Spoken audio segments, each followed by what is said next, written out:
Yes, folks, Nigel Farage's recently formed Brexit party is already leading in the EU election. But folks, what a colossal mess the Brexit process has been so far. Theresa May has wasted almost 3 years negotiating with the EU when she should have been negotiating trade deals with individual nations, or at least blueprints, in preparation for Britain's exit. So I'll start this off with Laura Ingram.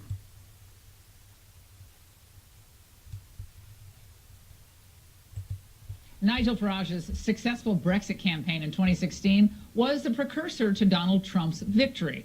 And just days ago, he launched a brand new party, leaving all of his competitors in its wake so far. In less than a week, the new Brexit party surged to the very top of the polls. Wow, Brexit at 27, Labour 22, Conservative 15, Green 10. With 27%, look at where the Conservative Party is, down at 15%, Labour at 22%.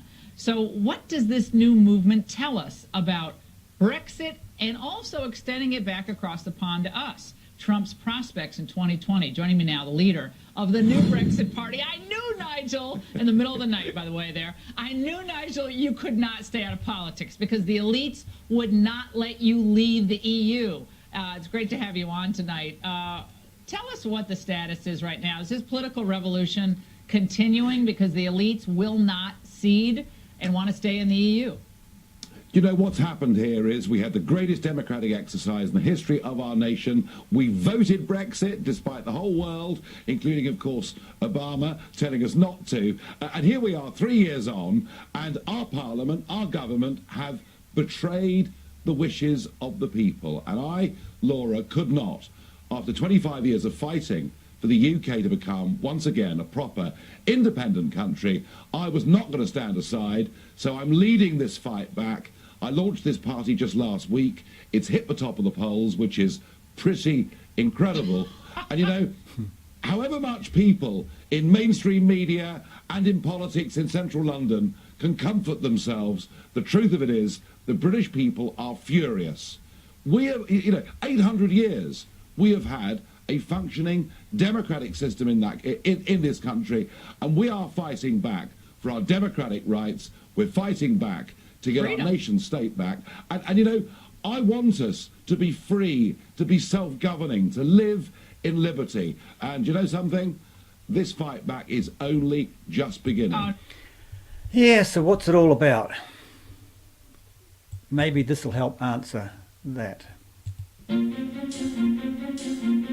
We have the worst Prime Minister in my lifetime. She's just not able. Brexit was a fork in the road. And she decided she'd try and keep a foot on both sides of the road. And you lose everyone doing that. And we have a British Prime Minister, who rather like Oliver in the Dickens novels is going up and saying, please, sir, can I have some more? We look weak, we look pitiful. But is it fair to blame Theresa May? I mean, this is one very big, complicated deal for the UK to leave the EU. It's not easy. Mrs May could have taken us out on March 29th. She didn't do so. She's been totally dishonest with the British public. So you'd be happier with no deal? Would I be happier with independence? Because that's what it is. We'd be a self-governing country. We'd make our own laws, have our own courts, control our own borders, decide who could come and live in our country. We'd be like Australia. We'd be like a normal country. That's what I want. We are a global nation, even with the impositions of European Union. Freed from those shackles, we can be so much better off. Who do you think should lead the UK? It's someone that believes in Brexit. It has to be someone that believes in Brexit, rather. Well, that's obvious, isn't it? But Mr. Farage, the problem is this. I never heard much from you when she got elected, and I never heard much from you when she appointed herself to be in charge of the Brexit negotiations.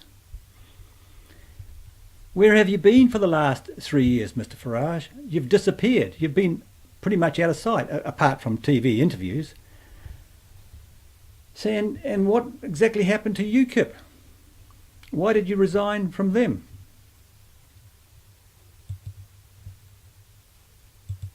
Those years I've travelled hundreds of thousands of miles, and the aim was very simple.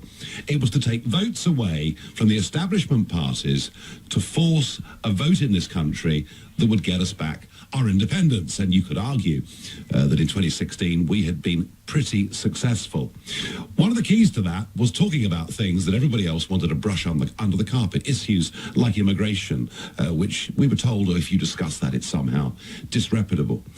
I made sure that UKIP talked about tough issues, but we absolutely excluded anybody who'd ever been a member of the British National Party, the English Defence League. We wanted to make sure that when the abuse was thrown at us, it couldn't possibly be proved to be true. Now, I'm afraid that over the course of the last few months, under this leader, Mr. Gerard Batten, a lot has changed, and he seems to be pretty obsessed with the issue of Islam, not just Islamic extremism, but Islam, and UKIP wasn't founded to be a party based on fighting a religious crusade, and also obsessed with this figure called Tommy Robinson, whose real name is Stephen Yaxley Lennon. Who is seen by some to be a great hero standing up and fighting for working class people, but who has a pretty suspect record and who brings with him a group of people, I'm afraid, amongst which we see scuffles, violence, many have criminal records, some pretty serious. And all of it's been dragging UKIP away from being an electoral party into a party of street activism. I have warned, and I wrote 10 days ago, that this direction was catastrophic, particularly at a time when the great Brexit betrayal is upon us. Both the Labour and Conservative parties have broken promises that were made, not just in the referendum, but in the general election as well. Things couldn't be better for UKIP, but unfortunately, we've gone in this direction of street activism and turning a blind eye to extremist politics. Many of the best people that I've worked with over those many long years have already left the party in the space of the last few weeks. There was one last hope that the party's national executive at the weekend would do something about this, would, pass a motion of no confidence in Gerard Batten ahead of what's due this Sunday. And this Sunday, there's going to be a march in London with Gerard Batten and Tommy Robinson as the speakers. That 2 days before the most important parliamentary vote of modern times. And the image that will give of what Brexit stands for is something that our enemies will use against us for perhaps many years to come. Yeah, and he's got a valid point there. Now, this is a bit of a dilemma because I like Robinson and I like this guy as well. But I think Farage is kind of right here. Now, while Robinson has done some fantastic stuff exposing radical Islam, and he's risked his life to do so, and no one else in Britain has done anything like he's done. So he deserves a lot of credit for that. But the problem is he doesn't really fit in a political party. On the edge of a party, yes, but not in it, because he sucks up too much oxygen. Farage would have to spend half his time defending Robinson. And while he's doing that, he's not actually doing his job. And that is really a problem.